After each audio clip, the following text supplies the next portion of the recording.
अच्छा जी, अब जो हमारा टॉपिक जो है वो 5.2 के हिसाब से टैक्स के हिसाब से होगा, ठीक है। अच्छा, और टैक्स असल में होता क्या चीज़ है?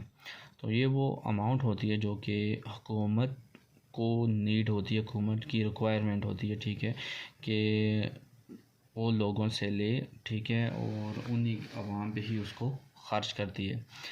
इसका जो बेसिक मकसद जो होता है वो टैक्स का, वो जनरल पर्पज़, मतलब कि जो बेसिक हम उसको बोलेंगे आम, जो उसकी मकसद होगा वो फैसिलिटेट करना होता है अपने शहरियों को, ठीक है, पब्लिक सर्विस के ज़रिए। मतलब कि जैसे पुलिस वाले हो जाते हैं, टीचर्स हो जाते हैं गवर्नमेंट हॉस्पिटल में, डॉक्टर वगैरह जो होते हैं, ठीक है, उनके ज़रिए। अब मेन पर्पज़ इसका, मतलब कि जो सबसे अहम जो ज़रूरी मकसद है वो क्या है? टैक्स का, ठीक है। टैक्स किस लिए इकट्ठा किया जाता है? Is to collect the fund for the provisional communication, transportation, entertainment, salaries of the government worker. अब ये कुछ उनके मेन पर्पज़ हैं, ठीक है, जिनको मद्देनज़र रखते हुए वो टैक्स को कलेक्ट करते हैं। तो ये तो उसकी टाइप्स आ जाती हैं। फिर उसके बाद हम टाइप्स ऑफ टैक्स पे आ जाते हैं।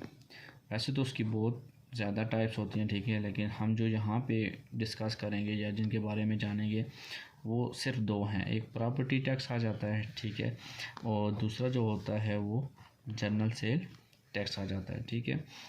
प्रॉपर्टी टैक्स कौन सा होता है? अब कोई भी जायदाद, चाहे कोई भी प्रॉपर्टी, कार वगैरह या कुछ भी ऐसी कोई चीज़ ख़रीदी या बेची जाती है तो उसके ऊपर एक टैक्स लगता है। वो टैक्स जो होता है वो प्रॉपर्टी टैक्स में आएगा। फिर एक होता है जनरल सेल टैक्स, ठीक है। जब हम कोई भी गुड्स वगैरह, कोई सामान वगैरह ख़रीदते हैं तो उनके ऊपर एक टैक्स लगाई जाती है हुकूमत की तरफ से, और वो जो टैक्स का पैसा जो होता है वो हुकूमत के ख़जाने में जाता है, ठीक है।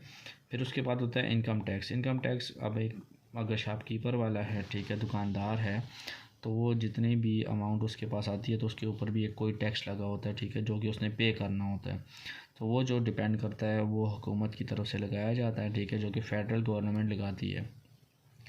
फिर उसके बाद होता है वैल्यू एडेड सर टैक्स, ठीक है। ये वैल्यू एडेड टैक्स जो होता है, ठीक है, ये उस टाइम पे जब एक कोई भी चीज़ तैयार होती है, ठीक है, एक टैक्स उसके ऊपर लगाया जाता है, ठीक है, और वो फिर आगे शॉपकीपर जो होते हैं वो उस चीज़ को जब बाय करते हैं तो वो टैक्स पे करते हैं उसके मुताबिक, और लेकिन वो फिर आगे जाके वही वाला टैक्स जो होता है उसके लिहाज से अमाउंट को बढ़ा के तो सेल करते हैं और टैक्स अपना वसूल कर लेते हैं, तो उसको बोलते हैं वैल्यू एडेड टैक्स। फिर होता है कमीशन। अब ये जो कमीशन होता है, ठीक है, ये जनरली आम तौर के ऊपर, फॉर एग्ज़ाम्पल एक मोबाइल है तो इसके ऊपर फॉर एग्ज़ाम्पल हम आगे एक बंदे को देते हैं, हम कहते हैं जी ये सेल करो, ठीक है। वो कहता है कि अगर मैं ये सेल करूँगा तो मैं इसके ऊपर 10% जो होंगे वो मैं अपना कमीशन रखूँगा। तो आजकल ज़्यादातर ये गाड़ियों के मामलात में, ठीक है, प्रॉपर्टीज़ के मामलात में ये चीज़ ज़्यादातर होती है कि लोग कमीशन अपना रखते हैं।